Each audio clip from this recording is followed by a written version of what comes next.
Hello hi നമസ്കാരം, welcome to Sini talks.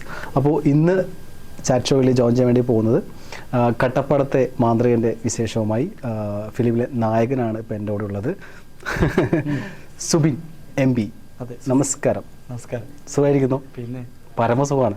നല്ല സന്തോഷമുള്ള ദിവസമാണ്. ഓക്കെ, ഇൻ്റർവ്യൂ എടുത്തെടുത്ത് മടുത്തിരിക്കുക അല്ലേ? ചടഞ്ഞിരിക്കുകയാണോ? മടുത്തല്ല, കുറേ ആയി. 2 ദിവസമായിട്ട് ഇന്റർവ്യൂ. ഇത് കഴിഞ്ഞിട്ട് വേണം പോകാൻ വേണ്ടിയിട്ട്. അതെ, ഇത് കഴിഞ്ഞിട്ട് വേണം ഇപ്പോൾ സമയത്ത്. ഓക്കെ, അപ്പോൾ നമ്മുടെ കട്ടപ്പാടത്തെ മാന്ത്രികന് വരികയാണെന്നുണ്ടെങ്കിൽ ആ ഒരു എന്തായാലും പ്രൊമോഷൻ ആയതുകൊണ്ട് എന്തായാലും ക്യാരക്ടർ പറയണമല്ലോ, പറഞ്ഞാലും പറഞ്ഞുകൊണ്ടിരിക്കണം നമ്മുടെ പ്രേക്ഷകർക്ക് വേണ്ടിയിട്ട്. അതെ, തീർച്ചയായിട്ടും. ഒരു നാട്ടിൻപുറത്ത് നടക്കുന്നൊരു സ്റ്റോറിയാണ് കട്ടപ്പാടത്തെ മാന്ത്രികൻ. അതിൽ കിച്ചു എന്ന് പറഞ്ഞ കഥാപാത്രമാണ് ഞാൻ ചെയ്യുന്നത്. പിന്നെ വിനോദ് കോവൂർ സാറാണ് അച്ഛനായിട്ട് ചെയ്യുന്നത്. പ്രിയ ചേച്ചിയാണ് അമ്മയായിട്ട് ചെയ്യുന്നത്. ഒരു നാട്ടിൻപുറത്ത് നടക്കുന്ന നല്ല നിഷ്കളങ്കമായ ഒരുപാട് ആൾക്കാരുടെ ഒരു സ്റ്റോറി, അന്തരീക്ഷം. അതെ, അന്തരീക്ഷം. കഴിഞ്ഞു. ഷോർട്ടായിട്ട് പറയല്ലേ, വിശദീകരിച്ചിട്ട് പറയും. അടുത്ത ക്വസ്റ്റ്യൻ ആലോചിക്കണത് എനിക്ക്. ഗ്യാപ്പിംഗ് ഇതാ. അത് അത്രേ ഉള്ളൂ. നല്ല രസമുള്ള ആ നാട്ടിൻപുറത്ത് എന്തൊക്കെ ഉണ്ടാകും സാധാരണ. പണ്ടത്തെ കാലങ്ങളൊക്കെ വരുന്നുണ്ടോ? പണ്ടത്തെ പ്രണയം, ആ ഒരു ലെറ്റർ അങ്ങനെയൊക്കെ വരുന്നുണ്ടോ? ഇല്ല. ഒരു നാട്ടിൻപുറത്തെ സംബന്ധിച്ച് നമുക്ക് കുറെ പരിമിതികളില്ലേ? ഉണ്ട്. പ്രണയിക്കുന്നതിന് അതെ. ഒരു നാട്ടിൻപുറത്തെ സംബന്ധിച്ച് നടക്കുന്ന ഒരു ഇതിൻ്റെതായ എല്ലാ കാലഘട്ടം നോക്കില്ല. കറന്റ്ലി ഉള്ള കാലഘട്ടം, ഫോൺ കാര്യങ്ങളൊക്കെ ആയിട്ടുള്ള. ഓക്കെ. നമ്മുടെ ഈ നായിക എടുത്ത് പറയുകയാണെന്നുണ്ടെങ്കിൽ കഴിഞ്ഞ ദിവസം കണ്ടിരുന്നു, ഭയങ്കര കെമിസ്ട്രി ആയിരുന്നു. സോ ആ ഒരു കെമിസ്ട്രി തന്നെ ഫിലിമിലും തീർച്ചയായിട്ടും അത് വേണമല്ലോ അല്ലേ? തീർച്ചയായിട്ടും അത് വേണം എന്നുള്ളത്. അത് ആ കുട്ടി മാത്രമല്ല, എല്ലാവരും നല്ല കെമിസ്ട്രി. അതെ, പിന്നെ തീർച്ചയായിട്ടും. നല്ലൊരു പാട്ടൊക്കെ ഇല്ലേ? അടിപൊളി ഒരു സോങ് ഉണ്ട്. അതിൽ ഭയങ്കര, ഞാൻ ഒരു ഇന്റർവ്യൂവിലും പാട്ടില്ല കേട്ടോ. അതിനോട് ആദ്യം അങ്ങനെ ചോദിച്ചില്ല, ഡാൻസിനെ പറ്റി മാത്രമേ ചോദിച്ചു. സോങ് ഭയങ്കര ഇഷ്ടമായി. ബിഗ് സ്ക്രീനിൽ ആ സോങ് വരുന്ന സമയത്തുള്ള ഒരു എക്സൈറ്റ്മെന്റിൽ ഇരിക്കുകയാണ് ഇപ്പോൾ. അയ്യോ, അതില്ല. കാരണം ഡാൻസ് അറിയത്തില്ല. ഭയങ്കര ബുദ്ധിമുട്ടായ. എനിക്ക് ബുദ്ധിമുട്ടായിരുന്നു. ഡാൻസ് ഒക്കെ ഞാൻ കളിച്ചിട്ടുണ്ട്, റിയാലിറ്റി ഷോസുകളിലൊക്കെ കളിച്ചിട്ടുണ്ട്. പക്ഷെ അതൊക്കെ ഒരുപാട് ദിവസത്തെ പ്രാക്ടീസ് ഉണ്ടായിരുന്നു. ഇത് അങ്ങനെ ഒരു സമയം കിട്ടിയിട്ടില്ല. ഉള്ള സമയം വെച്ചിട്ട് ചെയ്യായിരുന്നു. അപ്പോൾ ഡാൻസ് ഭയങ്കര ലിപ്പ് അനക്കണം. അന്ന് കളിക്കുമ്പോൾ ലിപ്പ് ഉണ്ടായില്ല. റിയാലിറ്റി ഷോയിലൊക്കെ കളിക്കുമ്പോൾ ലിപ്പ് എന്ന് പറഞ്ഞ സംഭവം, സ്റ്റെപ്പ് മാത്രം ശ്രദ്ധിച്ചാൽ മതി. ലിപ്പ് അനക്കണം, കറക്റ്റ് ലിപ്പല്ല. മൂവി അല്ലേ, സ്റ്റേജ് ഒറ്റ ഒരു ഇതല്ലേ, നമ്മളൊരു കണ്ടസ്റ്റന്റ് ആണെന്ന് അറിയാം. അപ്പൊ അതിന് മാർക്കും കാര്യങ്ങളാണ്. പക്ഷെ ഇതല്ല, ഇത് ക്യാരക്ടർ അല്ലേ. അതെ, കിച്ചുവോടെ ലിപ്പ് എനിക്ക് തന്നെ വേണ്ടേ. അപ്പൊ അത് എനിക്ക് ഭയങ്കര പ്രശ്നമാണ്. എങ്ങനെയായിരുന്നു ഡാൻസിന്റെ? എനിക്കറിയാമല്ലോ, കാണുമ്പോ അറിയാന്നല്ലേ. ഞാൻ ഡബിങ് നേരത്ത് സാർ അത് ഇട്ടു, ഞാൻ ഇറങ്ങിപ്പോയി. നമുക്ക് എന്നെ കാണാൻ എന്താ പോലെ സ്റ്റെപ്സ് കറക്റ്റ് ആയില്ല. സ്റ്റെപ്പ് കറക്റ്റ് ആവാനിട്ടല്ല, ഒരു ചമ്മല്ലേ അറിയാത്ത ചെയ്യുമ്പോൾ ഒരു മനസ്സിൽ ഇപ്പൊ നമ്മൾ ആക്ട് ചെയ്യുന്ന ചില സാധനങ്ങൾ എനിക്ക് ഞാൻ കാണാറില്ല. ഒരു എന്താ പോലെ ചില സംഭവങ്ങൾ കുറെ സ്റ്റെപ്സ് ഒക്കെ വരുന്നുണ്ടായില്ലേ? ഇല്ല, സ്റ്റെപ്പൊക്കെ കുറെ കട്ട് ചെയ്തു. ഇതൊക്കെ പാവങ്ങൾ എല്ലാവരും, ഡയറക്ടർ സാറായാലും കട്ട് ചെയ്തു. ഓക്കെ, ഈ ഡാൻസ് ചെയ്തിട്ടല്ല, അതിന്റെ ആവശ്യമില്ല.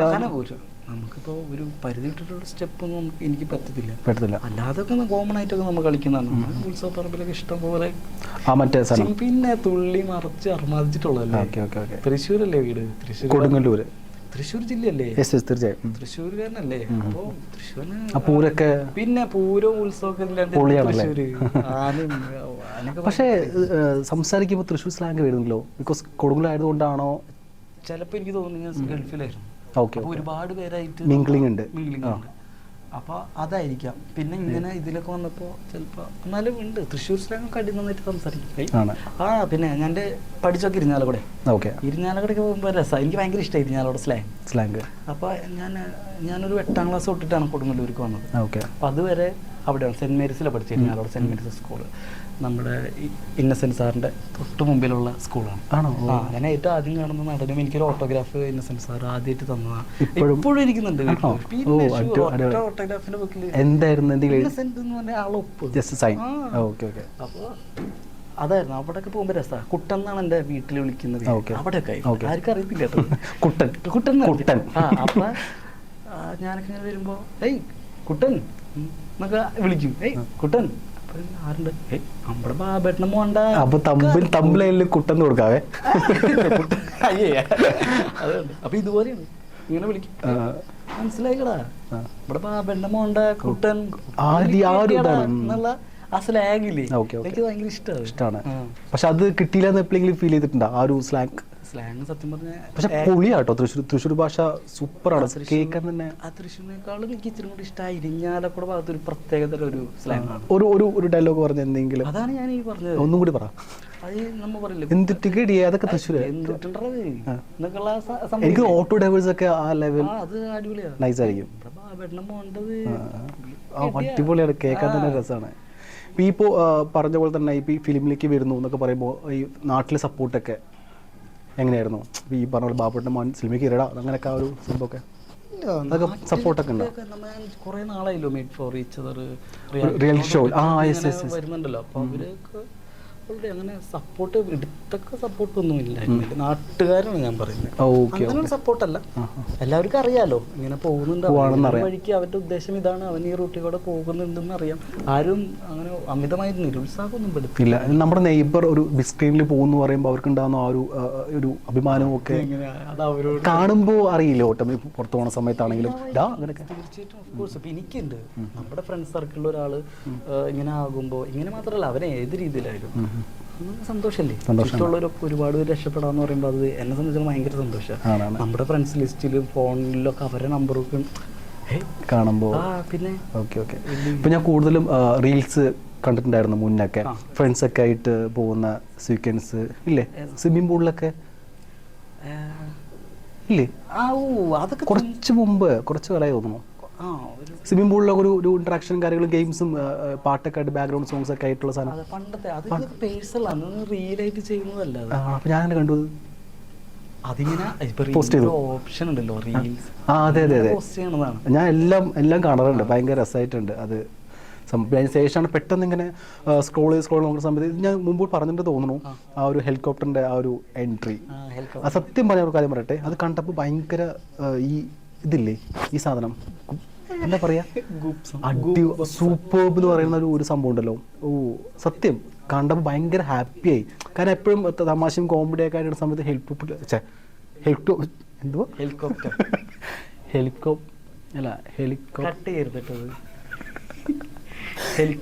ഹെലികോപ്റ്ററിൽ വന്ന് ഇറങ്ങുന്ന സമയത്ത് ഉണ്ടാകുന്ന ആ ഒരു എൻട്രിയും മാസും നല്ല എക്സ്പെൻസ് ആയില്ലേ? അത് എക്സ്പെൻസ് അല്ല ഉദ്ദേശിക്കുന്നത്. ഒരു ബർത്ത്ഡേ ഇതിന് മുമ്പത്തെ ഒരു ബർത്ത്ഡേ ഉണ്ടായിരുന്നു 35-ാം വയസ്സിൽ, അത് ബ്രോ കണ്ടിട്ടുണ്ടോ? 35-ാം, ഇത് 36ാമത്തെ ബർത്ത്ഡേ ഞാൻ ചെയ്തത്. 36 കഴിഞ്ഞു, ഇപ്പൊ ഈ ജനുവരി 37 ആണ്. വാവ്. പക്ഷെ കണ്ടാ പറയില്ല കേട്ടോ എന്താ രഹസ്യം? അപ്പൊ ഒരു രഹസ്യം ചുമ്മാ വാരലടേ. തീർച്ചയായും അങ്ങനെ ഫേസ് അങ്ങോട്ട് നോക്കിയിട്ട് പറയാൻ പറ്റാത്തത് കൊണ്ടാണ് അതൊക്കെ ഇല്ലേ, തോന്നുന്നില്ലേ? എന്നാലും ഒരു 30 അങ്ങനൊക്കെ പറഞ്ഞിട്ടുണ്ട്. പറഞ്ഞില്ലേ? പിന്നെ ധാരാളം ചുമ്മാ അറിയാല്ലേ, ഡൗൺ ടു എർത്ത്. ഒന്നും കൂടി അത് കേൾക്കാൻ രസം. ശരിയാ. ഓക്കെ. അപ്പോൾ വീണ്ടും കട്ടപ്പാടത്തെ മാതിലേക്ക് വരികയാണെന്നുണ്ടെങ്കിൽ നേരത്തെ പറഞ്ഞു ഡാൻസുകളൊക്കെ ഭയങ്കര ബുദ്ധിമുട്ടായിരുന്നു. റൊമാൻറ്റിക് ഒക്കെ എങ്ങനെയായിരുന്നു? സിമ്പിൾ ആയിരുന്നു അല്ലേ? റൊമാൻസ് ഇത് കുഴപ്പമൊന്നുമില്ല, കുഴപ്പമോ കാര്യങ്ങളൊന്നുമില്ല. റൊമാൻസ് ഒക്കെ ചെയ്യും, അത് ചെയ്യുന്ന വെച്ചാൽ ചെയ്യും. സാറും ഓക്കെയാണ്. കിച്ചു ചെയ്ത റൊമാൻസ് ഡയറക്ടർ സാറായ ഫൈസൽ സാറിന് അത് ഓക്കെയാണ്, ചെയ്യാറുണ്ട് മാത്രമേ ഉള്ളൂ. ഓക്കെ. ഇപ്പോൾ ആദ്യത്തെ ഫിലിം ഏതാ? മറ്റേ അഖിൽമാരല്ലേ? ഓക്കെ. അതിലേക്ക് ഉള്ള ഒരു ഫസ്റ്റ് എൻട്രി അല്ലെങ്കിൽ അതിലേക്ക് ഞാൻ ഇപ്പോൾ ആ ക്യാരക്ടർ വരികയാണെന്ന് തോന്നുന്ന ആ ഒരു മൊമെന്റിനെ കുറിച്ച് എന്തെങ്കിലും പറയണ്ട? അത് വല്ലാത്തൊരു മൊമെന്റ് ആയിരിക്കില്ലേ? പിന്നെ അത് ഒരിക്കലും മറക്കാത്തൊരു പേരാണ് ഹരി സാർ. ഹരി എന്നാണ് പേര്. അദ്ദേഹം ലുലുമാളിൽ വെച്ചിട്ട് ഒരു ദിവസം കാണാണ്. അപ്പൊ സാർ മുമ്പ് അറിയോ? ഇല്ല, അറിയില്ല. പുള്ളി എന്റെ വീഡിയോ ഒക്കെ കണ്ടിട്ടുണ്ട്. അദ്ദേഹത്തിന്റെ പെങ്ങൾക്ക് ഭയങ്കര ഇഷ്ടമാണ് എന്നെ. അതായത് വീഡിയോസ് കണ്ടിട്ട്. അപ്പോൾ എപ്പോഴോ ഹരിസാറിന്റെ അടുത്ത് ഹരിസാറിന്റെ പെങ്ങള് പറഞ്ഞിട്ടുണ്ട്, എന്തെങ്കിലും ഒരു അവസരം ചേട്ടൻ ചെയ്യുമ്പോൾ ഇദ്ദേഹത്തിന് കൊടുത്തോളൂ എപ്പോഴോ പറഞ്ഞു വെച്ചിട്ടുണ്ട്. എപ്പോഴോ അദ്ദേഹം എന്നിട്ട് ലുലുമാളിൽ വെച്ചിട്ട് എന്നെ കാണാണ്, അൺഎക്സ്പെക്ടഡ് ആയിട്ട് കാണാണ്. ഞാൻ ഫുഡ് കഴിച്ചുകൊണ്ടിരിക്കുന്ന ആൾ വരുന്നു. അപ്പോൾ ഞാൻ വിചാരിച്ചു ഇതുപോലെ എൻ്റെ വീഡിയോ കണ്ടിട്ട് ഫോട്ടോ അല്ലെങ്കിൽ ആ ഒരു സ്നേഹം കൊണ്ട് വരുന്നു. അപ്പോൾ ആൾ പറഞ്ഞു ഇങ്ങനെയാണ് പറഞ്ഞു, പെങ്ങളെ ഭയങ്കര ഇഷ്ടമാണ്, സുമത്തിന് കണ്ടതിൽ കാര്യം സുമത്തിന് നമ്പർ തരുമോ, നമ്മൾ പെട്ടെന്നൊരു പാഠം ചിലപ്പോൾ തുടങ്ങും ഫ്രണ്ടിൻ്റെ, അപ്പോൾ അതിലേക്ക് വിളിക്കും സാർ തരാമല്ലോ എന്ന് പറഞ്ഞു തന്നു. ഒരു മാസം കഴിഞ്ഞ് 2 മാസം കഴിഞ്ഞ് 3-3.5 മാസം കഴിഞ്ഞപ്പോൾ സാറിവിടെ വിളിച്ചു സുമത്തെ നമ്മുടെ ഇങ്ങനെ ഒരു പടമുണ്ട്, അഖിൽ മാരാറിന്റെ ഒരു പടം, ഇനി പാലക്കാടേക്ക് എത്രയും പെട്ടെന്ന് വരണം, ഒരു ചെറിയ സീനാണ്. ഞാൻ പറഞ്ഞു പിന്നെന്താ സാറേ, ഭയങ്കര സന്തോഷമായി. കാരണം ഞാൻ മുമ്പ് ഭയങ്കര ആഗ്രഹിച്ചിരുന്ന കാര്യം ഇങ്ങനെ വിളിക്കുന്നു, അപ്പൊ അതൊക്കെ നിമിത്തത്തിലേക്ക് എന്തെങ്കിലും അന്വേഷിച്ച് പോവാതിൽ ഒരുമാള് വെറുതെ ഞാൻ കറങ്ങാൻ പോയി എന്നെ ആള് വരുന്നു, ആളെ പെങ്ങൾക്ക് ഇഷ്ടാവുന്നു. അത് ചേട്ടൻ എപ്പോഴെങ്കിലും ഒരു പടം പുള്ളിക്കൊക്കെ എന്തെങ്കിലും കൊടുത്തോട്ടെ, നല്ല ആൾക്കാരാണ് എന്ന് പറഞ്ഞ് ഓർമ്മ വെച്ച് പുള്ളി എന്നെ റെക്കഗ്നൈസ് ചെയ്ത് കൊണ്ടുപോകുന്നു. അഖിൽ മാരാർ സാറിൻ്റെ അടുത്ത് എത്തുന്നു. നമുക്ക് ദൈവൻ സാറിനും കണ്ടിട്ടുണ്ട്, വീഡിയോസ് കണ്ടിട്ടുണ്ട്. അപ്പോൾ ആള് എന്നോട് പറഞ്ഞു, സുമത്തെ സ്ക്രിപ്റ്റിൽ ഇങ്ങനെ ഒരു സീൻ ഇല്ല നിനക്ക്, ഇപ്പോൾ നമുക്ക് ഇഷ്ടമുള്ളത് കൊണ്ടും ഇപ്പോൾ ഹരിസാറ് പറഞ്ഞത് കൊണ്ടും നിനക്കൊരു ഭാഗ്യമുണ്ട്, നീ വേണമെങ്കിൽ ഇത് അവിടെ പോയി നോക്കുക, നിനക്കുള്ള സ്ക്രിപ്റ്റ് എഴുതിക്കൊണ്ടിരിക്കുന്നത് ഒരു നടനും മലയാളത്തിൽ കിട്ടാത്തൊരു ഭാഗ്യമാണ്. കാരണം സ്ക്രിപ്റ്റ് എഴുതിക്കൊണ്ടിരിക്കുമ്പോൾ അത് കണ്ടോണ്ടിരിക്കാനുള്ള ഭാഗ്യമാണ് ഉദ്ദേശിച്ചത്. കാരണം എഴുത്തും കഴിഞ്ഞ് എല്ലാം കഴിഞ്ഞിട്ടല്ലേ നമ്മ അവര് സാറ് ഞാൻ ഒരു ഏറ്റവും വലിയ ഭാഗ്യമാണ് അല്ലേ. കാരണം കൂടുതൽ അറിയപ്പെടുന്ന ആക്ടർ അടക്കം ഉണ്ടായിട്ട് പോലും കാസ്റ്റ് ചെയ്യില്ല. കാരണം ക്യാരക്ടർ ഉണ്ടെങ്കിൽ മാത്രം സെലക്ട് ചെയ്യാം. നമുക്ക് കേട്ടില്ല അർജുൻ ചേട്ടൻ പറയുന്ന, പിന്നെ നിവിൻ പോളിയൊക്കെ സാർ പറയുന്ന ഡയലോഗ്സ് ഒക്കെ ആൾക്ക് ഡയറക്റ്റ് ഉണ്ടെന്നുണ്ടെങ്കിൽ തന്നോളും, നമുക്ക് വേണ്ടി എഴുതാൻ പറ്റില്ലല്ലോ എന്ന് പറഞ്ഞ് കേട്ടിട്ടില്ലേ സാർ? ബ്രോന്റെ കാര്യത്തിൽ ഒരു വലിയൊരു ഭാഗ്യമല്ലേ. പിന്നെ ഒരു ദൈവത്തിന്റെ അല്ലെങ്കിൽ ഒരു ദൈവം ഉണ്ടോ ഇല്ലെങ്കിൽ യൂണിവേഴ്സൽ അല്ലെങ്കിൽ അങ്ങനെയൊക്കെ പറയാം അല്ലെ. പ്രകൃതി ഒരു ശക്തിയുണ്ട്, ഒരു ലോ അട്രാക്ഷൻ എന്നൊക്കെ പറയാം. ഒരു ശക്തിയുണ്ട്. അതിലൊക്കെ വിശ്വാസം ഉണ്ടോ? ദൈവം അമ്പലത്തിൽ ഒക്കെ കുറവാണ്. ദൈവം മനസ്സെന്ന് വെച്ചാല് ഒരു മനുഷ്യനെ സഹായിക്കുക, അത് പൈസ കൊടുത്ത് സഹായിക്കണമെന്നൊന്നുമില്ല. വീണെടുക്കുന്ന ഒരു മനുഷ്യനെ സഹായിക്കാനുള്ള ഒരു മനസ്സ്, വിശന്ന് വലന്നു വരുന്ന മൃഗങ്ങൾക്ക് ഒരു ഇച്ചിരി ഒരു എറൗട്ട് ബിസ്ക്കറ്റ് ഇട്ട് കൊടുത്താൽ മതി ഒരു നായ്ക്ക്. അതായത് വാടി തളർന്നൊരു തുളസി ചെടിയോ റോസാ ചെടിയോ അതിന്റെ കടയ്ക്ക് ഒരു ഇത്തിരി വെള്ളം ഒഴിക്കുക, ഇത്രയൊക്കെ ചെയ്യാൻ പറ്റുക മനുഷ്യൻ. നമുക്കും മാത്രമുള്ളതല്ല ഈ ഭൂമി, എല്ലാവർക്കും ജീവജാലങ്ങൾക്കും ഉള്ളതാണ് ഈ ഭൂമി എന്നുള്ള കാര്യം മനസ്സിലാക്കുക. എല്ലാവരും ഇവിടെ അവകാശികൾ തന്നെയാണ്, വെട്ടിപ്പിടിച്ചിട്ടൊന്നും ഒരു കാര്യമില്ല. അപ്പോൾ അങ്ങനെയാണ് ഞാൻ കാണുന്ന ദൈവം. ഇപ്പോൾ അങ്ങനെയാണ്. ഇപ്പോൾ അമ്പലങ്ങളിലൊക്കെ ഒരുപാട് കണ്ടിട്ടില്ലേ, ഒരുപാട് കൈ ഇല്ല കാലില്ല, നമുക്ക് വിഷമിക്കുന്ന രീതിയിൽ അല്ലേ. അപ്പോൾ ഒരു വർഷം മൊത്തം അമ്പലത്തിന് മുമ്പിൽ ഇരിക്കുന്ന ഇവരോട് തോന്നാത്ത കരുണ ഒരു ദിവസം പോയി പുഷ്പാഞ്ജലി നടത്തുന്നത് നമ്മളോട് എങ്ങനെയാണ് തോന്നുക എന്നൊക്കെയുള്ള തോട്ട് ചിലപ്പോൾ തെറ്റായിരിക്കാട്ടോ. ഇത് എൻ്റെ ചിന്ത, എല്ലാവരുടെ അവരുടെ വിശ്വാസമാണല്ലോ. അവരോട് തോന്നാത്ത ഇപ്പോൾ കണ്ടില്ലേ വയനാട്ടിലെ കാര്യം, ദുരന്തം എന്താ പറയുക, ഇങ്ങനെ കൊല്ലാനാണെങ്കിൽ ഒറ്റയടിക്ക് മോഹങ്ങളും ആഗ്രഹങ്ങളും പറയാം, തർക്കിക്കാം. എനിക്ക് ഇതിനെപ്പറ്റി വലിയ ഗ്രാഹ്യമില്ല. എനിക്ക് തോന്നുന്ന, ഞാനൊരു സാധാരണക്കാരനാണ്, അപ്പം എനിക്ക് തോന്നുന്ന രീതിയിലാണ് ഞാനിത് പറയുന്നത്. വേറെ ആരൊന്നും മറിച്ചെടുക്കരുത്. എൻ്റെ ഒരു കാഴ്ചപ്പാടാണ്. ഇങ്ങനത്തെ ആണ് ഞാൻ എന്തിനാ മോഹങ്ങൾ കൊടുക്കുന്നത്, മണ്ണിൻ്റെ അടിയിലാക്കുന്നത്, പ്രകൃതി ഇങ്ങനെ. അതിലും പറയുന്നുണ്ട് പ്രകൃതി ശോഭിച്ചതാണ്, പ്രകൃതി പറഞ്ഞ പോലെ ഒരു സ്റ്റാറ്റസ് കണ്ടുവല്ലോ, എന്നെ എന്തിനാണ് പുഴയിൽ കൂടെ തടഞ്ഞു നിർത്തിയത്, അതുകൊണ്ടല്ല ഞാൻ ദേഷ്യപ്പെട്ടെ. അങ്ങനെ നമുക്ക് വേണമെങ്കിൽ ആ സ്ഥലങ്ങൾ ഉണ്ടാകുന്ന ഒരു അതൊന്നും ഓർപ്പിക്കണം. നമുക്ക് ഈ ടോപ്പിക്ക് വിടാൻ പറ്റും. കാരണം മനസ്സൊക്കെ ഭയങ്കര ശരിയാ. അതെ അത് വേണ്ട ഇന്റർവ്യൂ ലെവലിൽ പോകണ്ട. അതങ്ങനെ പോകും. കാരണം ചിന്തിക്കാൻ പോലും പറ്റാത്തൊരു കാര്യങ്ങളല്ലേ. നമുക്കിതിപ്പോ ഒരു മൂവിയാണ് അല്ലെ, ഒരുപാട് പേരാണ് ഡയറക്ടർ, പ്രൊഡ്യൂസർ, നമുക്കിതൊക്കെ ചെയ്തേ പറ്റൂ. തീർച്ചയായും ആ ഒരു ഭാഗത്തിൽ നമ്മൾ ഒഴുകി പോകുന്നു മാത്രം. മുന്നോട്ട് പോകണം, പോയല്ലേ പറ്റുള്ളൂ. ഇനിയും ഇതിനു മുമ്പ് വന്നിട്ടില്ലേ, വരാൻ കിടക്കാണ്. എന്തൊക്കെയാണെന്ന് പറയാൻ പറ്റില്ല. എന്തൊക്കെയാണ് എല്ലാം നമ്മൾ അക്സെപ്റ്റ് ചെയ്യണം. അതേ പറ്റൂ, നമ്മളെ കൊണ്ട് വേറെ വഴിയില്ല, വേറെ ഒരു വഴിയില്ല. ഇതൊക്കെ തന്നെ ചെറിയൊരു ലൈഫല്ലേ. ഓക്കെ. അപ്പോൾ ഈ ഫിലിം ഇല്ലെങ്കിൽ ഈ റീൽസ് ഒക്കെ തുടങ്ങുന്ന ഒരു സ്റ്റാർട്ടിങ് ഉണ്ടാവുമല്ലോ. ഇപ്പോൾ അഭിനയിക്കണമെന്ന മോഹം, അത് എപ്പോഴായിരുന്നു? പഠിക്കുന്ന കാലത്ത് പഠിക്കണ ശ്രദ്ധയൊക്കെ ആയിരുന്നു? പഠിക്കുന്നതിൽ തീരെ തന്നില്ല. പഠിച്ചതൊക്കെ പഠിപ്പിച്ചൊന്നല്ല, ഒരിക്കലുമില്ല. Just pass. ജസ്റ്റ് പാസ്സാണ്. മാത്സിൽ നന്നായിട്ട് മാർക്ക് കിട്ടും. ആണോ? മാത്സിൽ എന്നൊക്കെ പറയുന്നത് രസമാണ് കേട്ടോ. അത് മാത്സിൽ അതായത് ക്ലാസ് ഫസ്റ്റിൻ്റെ ഒക്കെ അടുത്തേക്ക് പോകും ആ മാർക്ക്. ഓക്കെ. ഇംഗ്ലീഷിലൊക്കെ അതായത് 50-ലായിരുന്നു ഞങ്ങൾക്ക്, 50-ലാണ്. അപ്പോൾ ഇംഗ്ലീഷ് ഫസ്റ്റിൽ ഒരു 12, 13, 50-ൽ ആ 8, 9. മാത്സിലോ? മാത്സിലല്ല, ഇംഗ്ലീഷ് ഹിന്ദി. ഇംഗ്ലീഷ് ഹിന്ദി ലൊക്കെ 8, 9 രണ്ടും കൂടി കൂട്ടി കഴിഞ്ഞാൽ 35 കിട്ടണം 100-ല്. ഏത് ലാംഗ്വേജില്ലേ? ലാംഗ്വേജില്. ഓ 210 ആണ്. അല്ലല്ല, ഞാൻ 600-ല് പാസ്സാകാൻ 210 ആ സ്കീമല്ലേ? ഞാൻ ആലോചിക്കുമായിരുന്നു അങ്ങനെ നമ്മൾ പഠിച്ച പോലെ അങ്ങനെയല്ലോ. അതെ ഞങ്ങൾക്ക് അതായിരുന്നു. അതിൽ 50-ല് 17.5 മാർക്ക് വേണം ജയിക്കാൻ. 18 മാർക്ക്.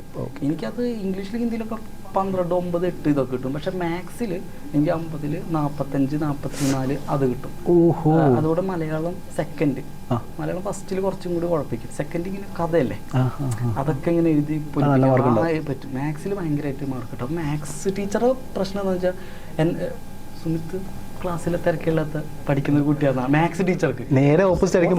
ഇത് എവിടെ പ്രശ്നം എന്ന് വെച്ചാൽ അമ്മയൊക്കെ പ്രോഗ്രസ് കാർഡ് ഒപ്പിടാനായിട്ട് വരും. ഇവിടെ വരുമ്പോൾ ഇംഗ്ലീഷ് ടീച്ചർ ഇവനെ പറ്റില്ല കേട്ടോ, കൊച്ചിനെ വിളിച്ചു പോയി സെന്റ് മേരീസ് ആണ് 100% 10ാം ക്ലാസ്സിൽ പാസ്സാവണതാണ്. അപ്പോൾ 9, 8 ഇവനൊന്നും 10ക്ക് വിട്ട് കഴിഞ്ഞാൽ ഞങ്ങളുടെ 100 മേനി പോവും, പ്രശ്നമാകും എന്നൊക്കെ പറഞ്ഞു. ഇപ്പം പഠിക്കാൻ ഒരു ബുദ്ധി ഇല്ല ഇവന്, എത്ര എന്ത് പറഞ്ഞെടുത്താലില്ല എന്നൊക്കെ പറഞ്ഞു. അപ്പം മാത്സ് ടീച്ചർ നോട്ടുണ്ട് ഇതെങ്ങനെ ടീച്ചർക്ക് അത്ഭുതം. ടീച്ചർ ഇത്ര നാളെ വിചാരിച്ചിരിക്കുന്നത് മാർക്ക് കിട്ടും. ഓൾമോസ്റ്റ് എല്ലാ സബ്ജക്റ്റിലും ഏകദേശം കുഴപ്പമില്ലാതെ വിചാരിക്കാം. ഇപ്പം പഠിക്കാൻ ഇത് എത്ര മാർക്ക് എന്നൊക്കെ പറയുമ്പോൾ അങ്ങനെയൊക്കെ ഉണ്ടായിട്ടുണ്ട്. ഇപ്പം ഞാൻ വേറെ ക്വസ്റ്റ്യൻ ചോദിച്ചിട്ടുണ്ടെങ്കിൽ എപ്പോഴായിരുന്നു ഫിലിമിൻ്റെ മോഹം വന്നെന്നാ. പക്ഷെ അതിന് പകരം കുറേ നല്ല കാര്യങ്ങളൊക്കെ പോയി അടിപൊളിയായിരുന്നു. പക്ഷെ ഈ മോഹം എപ്പോഴായിരുന്നു വന്നത്? മോഹം അറിയില്ല ബ്രോ, എപ്പോഴൊക്കെയോ അഡിക്റ്റ് ആയിട്ടുണ്ട്. നമ്മ ഒരു സംഭവത്തിന് അഡിക്റ്റ് ആകാന്ന് പറഞ്ഞാൽ നമ്മൾ അറിയത്തില്ലല്ലോ. എപ്പോഴും സിനിമ കണ്ട് ഭയങ്കര അഡിക്റ്റാണ് ഞാൻ സിനിമ. അപ്പൊ ഈ ഫിലിമിലേക്ക് വരാൻ വേണ്ടിയിട്ടുള്ള ഒരു ഫസ്റ്റ് ചുവടുവെപ്പായിരിക്കുമോ ഈ റീൽസ് കാര്യങ്ങളൊക്കെ? അങ്ങനെയാണെങ്കിൽ ആദ്യം റിയാലിറ്റി ഷോ ആണ് ചെയ്തത്. ഫസ്റ്റ് റിയാലിറ്റി ഷോ ആണോ? റീൽസ് ഞാൻ കണ്ടു തുടങ്ങിയത് റീൽസ് ആണോ? സോഷ്യൽ മീഡിയ അല്ല. ഞാൻ മെയ്ഡ് ഫോർ ഈച്ച് അതർ എന്ന് പറഞ്ഞ മഴവിൽ മനോരമയില് കപ്പിൾ റിയാലിറ്റി ഷോയിൽ, അത് പൂർണിമ ഇന്ദ്രജിത്തില്ലേ, ഇന്ദ്രജിത്തിൻ സാറിന്റെ വൈഫ്. അപ്പൊ അതില് കപ്പിൾ റിയാലിറ്റി ഷോ വന്നു, അത് ഫൈനലിസ്റ്റ് ആയിരുന്നു. ഞാൻ കണ്ടിട്ടുണ്ട്. ഞാനൊരു ഫ്രണ്ടിനോട് ചോദിച്ചിരുന്നു ഇങ്ങനെ സുമിത്ത് ഇങ്ങനെ ഇന്റർവ്യൂ ചെയ്യാൻ പോവാണെന്ന്. അപ്പോൾ കുറേ റീൽസിലൊക്കെ വന്നിട്ടുണ്ടായിരുന്നു. കണ്ടിട്ടില്ല? റീൽസ് കണ്ടിട്ടില്ലോ? ആ മറ്റേ ഷോ ഇല്ലേ, ആ ഷോയിലാണല്ലേ? ഷോയാ ഞാൻ. അപ്പോൾ കൂടുതലും ഷോയാണ് ആൾക്കാർക്ക്. കഴിഞ്ഞിട്ടും ഞാൻ വേറെ റിയാലിറ്റി ഷോ വന്നിട്ടുണ്ട്, മിസ്റ്റർ ആൻഡ് മിസ്സിസ് എന്ന് പറഞ്ഞ റിയാലിറ്റി. ഇപ്പൊ പറയുമ്പോൾ എനിക്ക് ഓർക്കാൻ പറ്റുന്നുണ്ട്. GP അപർണ, ഇന്നസെന്റ് സാറൊക്കെ ആയിരുന്നു ജഡ്ജ്. അതില് സെക്കൻഡ് ആയിരുന്നു, ഫസ്റ്റ് റണ്ണറപ്പ് ആയിരുന്നു. അതിനുശേഷം ഈ റീൽ എന്ന് പറയുന്നത് ലിപ്പനക്കുന്നതല്ലായിരുന്നു ചെയ്തിരുന്നത്, ഓൺ കണ്ടന്റുകൾ ചെയ്തവർക്കായിരുന്നു. നമ്മ ചെറിയ ചെറിയ ഓരോ വീഡിയോസുകൾ നമ്മ തന്നെ ഉണ്ടാക്കി ചെയ്യായിരുന്നു. അല്ലാതെ ഈ കപ്പിൾസ് പറഞ്ഞപ്പോഴാണ് ഓർമ്മ വന്നേ, കുറെ രണ്ടുപേരും ബ്ലോഗർ ആണല്ലോ. ബ്ലോഗേഴ്സ് അല്ലേ? റീൽസിലൊക്കെ അങ്ങനെ അങ്ങോട്ടും ഇന്ററാക്ട് ചെയ്തുള്ള വീഡിയോസ് കുറെ. കോമഡീസ് ഒന്നും ചെയ്തിട്ടില്ലേ? ആക്ടിംഗ് ആണ്. ആക്ടിങ്ങില് കോണ്ടന്റുകൾ നമ്മൾ തന്നെ ഉണ്ടാക്കി നമ്മ കോമഡി രൂപത്തിലാക്കി ഇടുമ്പോഴാണ് അത് റീലാവുന്നത്. ഇതിന് പകരം നമ്മത് യൂട്യൂബിൽ ഇട്ടിരുന്നെങ്കിൽ അത് വെബ് സീരീസും അല്ലെങ്കിൽ കുറച്ചുകൂടി ലെങ്ത് കൂട്ടി ചെയ്തിരുന്നെങ്കിൽ അതൊരു വെബ് സീരീസും ആവുമായിരുന്നു. ഒരു ആർട്ടിസ്റ്റാണ് അല്ലെങ്കിൽ ആക്ടർ എന്നുള്ള സാധനം വരുമായിരുന്നു. എനിക്ക് അന്നും പറ്റിയൊരു അത് മിസ്റ്റേക്ക് എന്നല്ല, എനിക്ക് തോന്നുന്നത് നമ്മൾ ചെറിയ 30-50 സെക്കൻഡിൻ്റെ ഒക്കെ വീഡിയോ, 1 മിനിറ്റിൻ്റെ വീഡിയോ ആക്കി റീലിൽ എന്ന് പറഞ്ഞ ഒരു ഓപ്ഷനിൽ ഇട്ടതാണ് പ്രശ്നമായ എന്നുവെച്ചാൽ റീൽ എന്നുള്ളത്. പക്ഷെ ഇതിന് പകരം അതിന് 1 മിനിറ്റിന് ഒത്തിരി കൂടി ഒന്ന് വിപുലീകരിച്ച് ഒരു 3 മിനിറ്റ് ആക്കി ചെറിയ ഷോർട്ട് ഫിലിം പോലെ ചെയ്തിരുന്നെങ്കിൽ അതിന് ഒരു കുറച്ചും കൂടി ഒരു പരിഗണന, ഒരു ആക്ടിംഗ് എന്നുള്ള സാധനത്തിലേക്ക് പോയാവും. ഇത് ആദ്യം എടുത്തതാരാ? പോയാണോ? ഞാൻ തന്നെ. അപ്പൊ സപ്പോർട്ട് ഒക്കെ ഉണ്ടായിരുന്നു?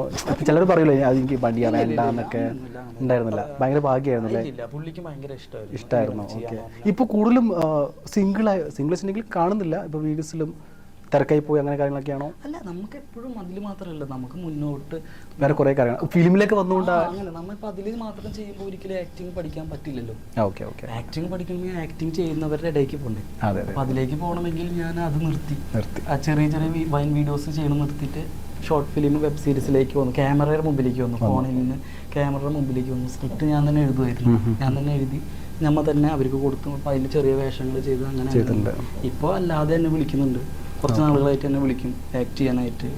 വലിയ സന്തോഷമാണ്. കാരണം വെള്ളിമർ ഷാപ്പുകാരൻ എന്നുള്ള രീതിയിൽ നിന്ന് ഇപ്പോൾ ആക്ട് ചെയ്യാൻ എൻ്റെ എനിക്കൊരു ആഗ്രഹം വന്നു. ഞാൻ അതിന് വേണ്ടി ഇറങ്ങിയതിന് ശേഷം അതിലേക്ക് എന്നെ ഇങ്ങോട്ട് വിളിക്കുന്ന കുറേ വലിയ കാര്യമില്ല. അപ്പോൾ നമ്മൾ നേരത്തെ പറഞ്ഞ ഒരു ക്യാരക്ടർ ചെയ്യുന്ന സമയത്ത് ആ ടൈമിൽ ഇപ്പോൾ ഒരു അറ്റ്മോസ്ഫിയർ അല്ലെങ്കിൽ ലൊക്കേഷനൊക്കെ നൈസ് ആകുമ്പോഴല്ലേ കൂടുതൽ നമുക്ക് പ്രകടിപ്പിക്കാൻ പറ്റുള്ളൂ ആ ഒരു ക്യാരക്ടർ. അങ്ങനെ തോന്നിയിട്ടുണ്ട് അപ്പോൾ? ഇല്ല, അങ്ങനെ ഇല്ല. ഇല്ല. നമ്മ ക്യാരക്ടർ ഞാൻ പറഞ്ഞില്ല, അതിന് മാത്രമൊക്കെ ഇങ്ങനത്തെ ഒക്കെ കൂലങ്കഷമായ ചോദ്യങ്ങൾക്കൊന്നും ഉത്തരം പറയത്തക്ക അറിവൊന്നും എനിക്ക് ഈ ഒരു ആയിട്ടില്ല. കുറേ ഫിലിം കഴിഞ്ഞു കഴിഞ്ഞാൽ തീർച്ചയായും നമുക്ക് മനസ്സിലാവണം, നമുക്കായിട്ടില്ലേ. ഇപ്പം അങ്ങനെയൊന്നുമില്ല, ഒരു സീൻ തരുന്നു, അത് എത്ര മനോഹരമായിട്ട് ചെയ്യാമെന്ന് നമ്മ ആലോചിക്കുന്നു.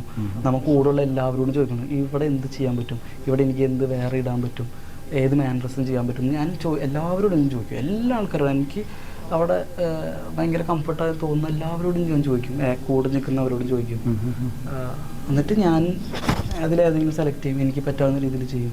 ആ നേരത്തെ അതൊക്കെയോ തലയിലുള്ളൂ, വേറെ ഒന്നുമില്ല. പിന്നെ കോസ്റ്റ്യൂം ഇടുമ്പോൾ ഇപ്പൊ കിച്ചു എന്ന് പറയുന്നൊരു സാധാരണക്കാരനാണ്, ഒരു നാട്ടിൻപുറത്തിന്റെ ആ മുണ്ടും ആ ഷർട്ടും ആ ചരടും കുറിയും മുടി ചരിച്ച ഓട്ടോമാറ്റിക് നമുക്ക് ആ നാട്ടിൽ ചപ്പലിടുമ്പോ മറ്റേ ചപ്പല് കാണിക്കുന്നത് പ്രത്യേകിച്ച് കാണിക്കുന്നുണ്ടോ? ലൂണാറോ? ഞാൻ പറഞ്ഞത് അങ്ങനത്തെ ചപ്പലൊക്കെ ഇടുമ്പോൾ നമുക്ക് ഓട്ടോമാറ്റിക് ആയിട്ട് വരുമല്ലോ ഒരു നാട്ടിൻപുറത്ത്. അപ്പൊ നമ്മുടെ ഇരുത്തൊക്കെ മാറുള്ളൂ. ഇങ്ങനെ കലങ്കുമ്പൊക്കെ പണ്ട് നമ്മൾ ഇരിക്കൂലേ. നമ്മുടെ ഫാസിൽ സാർ എങ്ങനെയായിരുന്നു ആ ഒരു അഭിനയം? പറഞ്ഞു കാണിച്ചു തരുമോ അതോ ഒരു ഫൈസൽ സാർ പറഞ്ഞു? പൊന്നാവട്ടെ. ഓക്കെ, അപ്പോൾ ആളുടെ പറഞ്ഞു തരുമോ അതോ എങ്ങനെയാണ് പഠിപ്പിച്ചിരുന്നൊക്കെ? ആക്ട് ചെയ്ത് കാണിച്ചു ചില ഡയറക്ടേഴ്സ് ഒക്കെ ആക്ട് ചെയ്ത് കാണിച്ചു കൊടുക്കത്തില്ലേ? എങ്ങനെ കാണിച്ചു തരും, എല്ലാം ചെയ്തു തരും സാറ്. ഞാൻ മുമ്പ് കഥ പറയുമ്പോഴേ സാർ ഇങ്ങനെ വ്യക്തമായി കിച്ചൂണ് ഇങ്ങനെയൊക്കെയാണ് എന്ന് പറഞ്ഞു തന്നിട്ടുണ്ടായിരുന്നു. പിന്നെ അന്നത്തെ ദിവസം ചില കാര്യങ്ങൾ അത് ഇങ്ങനെ മതി, ഷട്ടിലായി ചെയ്യുക, കുറച്ച് ഇച്ചിരി ഓവറാണ്, ഇച്ചിരി മീറ്റർ പിടിച്ചോളൂ. ഇംപ്രൈസേഷൻ ഒന്നും ഒരു കുഴപ്പമില്ല. സാർ പറഞ്ഞു നീ ചെയ്തു. ഞാൻ സാറിനോട് പറഞ്ഞു, സാറേ എന്തെങ്കിലും എനിക്ക് പറയാൻ തോന്നുകയാണ്, ഇംപ്രൈസ് ചെയ്യാൻ നേരത്തെ പറയുകയാണെങ്കിൽ ഞാൻ പറയാം, ബാക്കി സാർ എന്താണെന്ന് വെച്ചാൽ മീറ്റർ വെച്ചിട്ട് എവിടെ വെച്ച് കട്ട് ചെയ്തു. സാറ് പറഞ്ഞു ധൈര്യപ്പെട്ട് എന്താണെന്ന് വെച്ച് കഴിഞ്ഞാൽ പറഞ്ഞു, എവിടെ വേണ്ടതേ ഞാൻ എടുക്കത്തുള്ളൂ. ഞാൻ ഡയറക്ടർ സാറിന് സംസാരിച്ചിട്ടുണ്ടായിരുന്നു കുറച്ച് നേരം. എനിക്ക് തോന്നി ഭയങ്കര നല്ലൊരു സോളാണ് ആള് സംസാരിച്ചപ്പോൾ. ഭയങ്കര പോസിറ്റീവായിട്ടുള്ളൊരു എനർജി ഇങ്ങനെ സ്പ്രെഡ് ചെയ്തുകൊണ്ടേയിരിക്കും. അപ്പോൾ താങ്ക് യു സോ മച്ച്. എന്താ പറയുക, കുറേ നേരം സംസാരിച്ചതിൽ. അപ്പോൾ കട്ടപ്പാടത്തെ മാന്ത്രികൻ വലിയൊരു ഹിറ്റാവട്ടെ എന്ന് പ്രാർത്ഥിക്കുകയാണ്. അപ്പോൾ August 13th പടം റിലീസ് ചെയ്യാൻ വേണ്ടി പോവാണ്. സോ സപ്പോർട്ട് ഉണ്ടാവണം. തീർച്ചയായിട്ടും. ഓക്കെ, അപ്പോൾ വേറെ എന്തെങ്കിലും പറയാനുണ്ടെങ്കിൽ പറയാം. തീർച്ചയായിട്ടും എല്ലാവരും തിയേറ്ററിൽ പോയി പടം കാണാം, വിജയിപ്പിക്കുക. ഇപ്പോൾ ഉള്ള സപ്പോർട്ട് പോലെ തന്നെ ഇനി അങ്ങോട്ട് സപ്പോർട്ട് ചെയ്യുമെന്ന് വിചാരിക്കണം. എല്ലാവർക്കും നന്ദി.